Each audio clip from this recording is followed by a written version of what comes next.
to disclose that information and be able to share it in a way that's anonymous and that encourages such sharing and therefore allows us all to be able to respond to threats more effectively.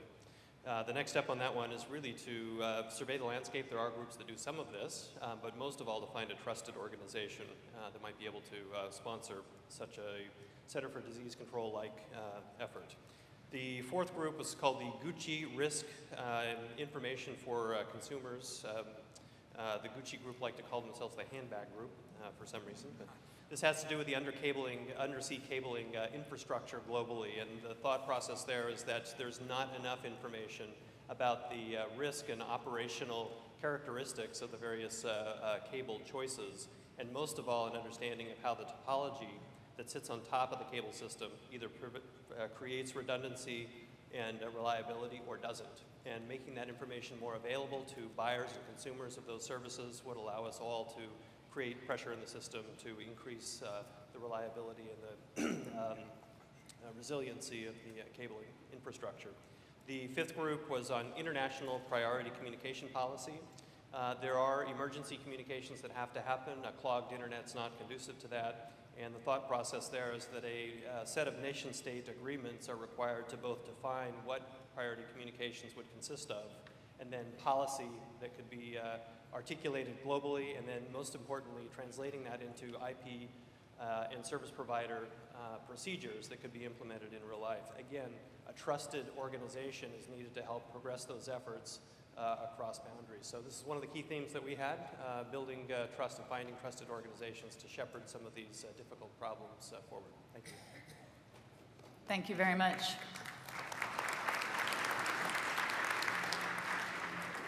John, could you give us your perspective from a technology point of view? So I'm just going to touch on one area that I think and Mark just hit, which I think is absolutely elemental, which is the translation of sort of the upper layer of use to the bottom layer. And when you're describing the undersea cable problem, essentially that the physical topology doesn't know what the applications are doing and vice versa, and the side effect assumptions are made all the way up and down. Past that, I mean, I could probably touch on every single one of them. I enjoyed actually being a part of one of the teams for a little while while I was in the ICT track, but that was the one that I really wanted to call out, and I think is essential for understanding the internet. Kamlesh, could you give us a perspective from the policy? Thanks, Melissa. I would like to pick on cybersecurity threat sharing. I think if we have to go forward in terms of building trust globally in cybersecurity and handling all these issues, then we have to look at sharing of security threats at various levels. And these include at the CERT level on threats and vulnerabilities, and at the law enforcement agency level when they are trying specific cases, then they should be able to share the kind of vulnerabilities that they're handling and the way they have solved them. And I would say thirdly at the ISP level, because they are the gateways at which they have information at the very first level.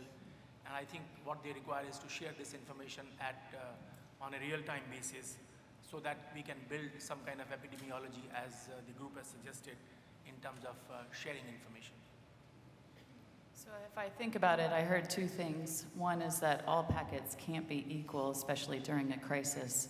And then second, that the bridging of the dialogue needs to continue to build trust in the overall system. And so I thank you very much for the ICT panel for all the work that you all put in. And next, I would like to turn to the finance, which is going to be led by Bill Smith. Thank you. Thanks, Bill. It's been a real pleasure and honor for me to be here. I wanted to thank EWI for hosting this. I think it's a great event. At the risk of stating the obvious, we talked at some length, I would say, in the finance group, that cybersecurity is a complex, multifaceted problem. And that it's important that we educate people, that people become aware of the problem. And because it's multifaceted, it takes time. These things take time to educate. We believe that deconstruction of the problem or problems is essential. And so we chose to focus on one problem in particular, and that was a significant failure of the internet. What would happen? And there were two main themes there. One was the physical, as we've already heard, there are issues. The cable, Gucci, So if the undersea cables are attacked in some way physically, either by nation states, terrorists, accident, natural disaster has happened in Taiwan recently, what could happen? We believe there's significant impacts. Also, there's the logical side. What if there's a crisis of confidence that was mentioned yesterday? What if the market, the end users, netizens, lose confidence in the internet? They lose their trust. There can be a significant domino effect. And it's particularly felt in finance because all of finance is based on trust. The finance sector, like all sectors, has become ever more reliant on the internet, where there were separate systems in the past, separate physical systems, logical systems.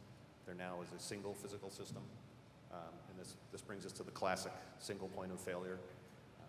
So that's an issue, it's a problem we know how to deal with technically, but do we have the will, basically, to go tackle that problem? I mentioned the significant failure domino effect could take down many industries, not just finance, but we believe finance would probably be hit first if there was a crisis of confidence, and also in a physical sense, if international monetary exchange is impacted, that's going to have catastrophic effects, potentially, to many industries.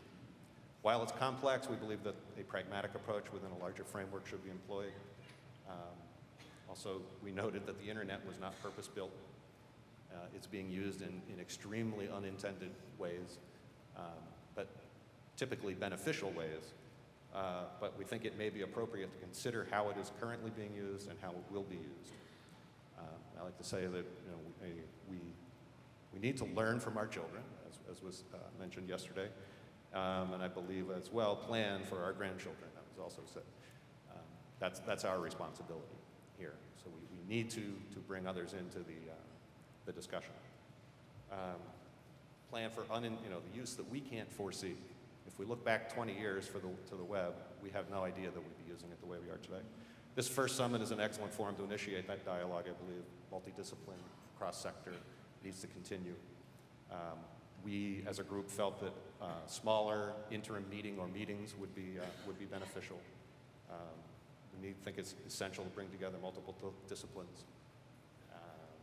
Education was touched on, both pre-K all the way up through university. That's important. Things we think we can do now in the shorter term are there are things around standards, legal frameworks, federated identity and authentication. In that one in particular, if not federated identity and authentication, then what?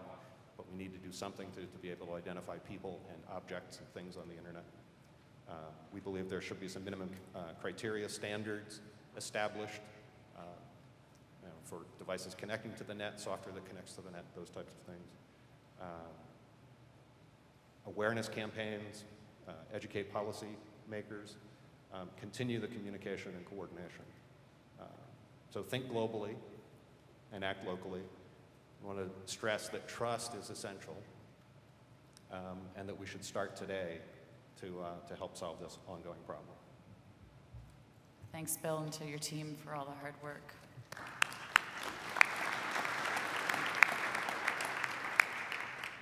John. So the crisis of confidence element, especially at either a logical or a technological level, I think is one that certainly in my role at the company that I'm at is one that I can identify with very well. The element that I pulled out of it in particular that you talked about was you didn't only concentrate on significant failure as in an outage. It was significant failure of the trust. It could be related to an outage or it might not be. And I think that was an incredibly salient point. And it ties to something that I actually heard in the ICT track too, which is this word assurance. I have a feeling that's probably going to pop up a few more times today, but it's the one that I pulled out of it, and I appreciate the time that you guys took to call it out. Kamlesh.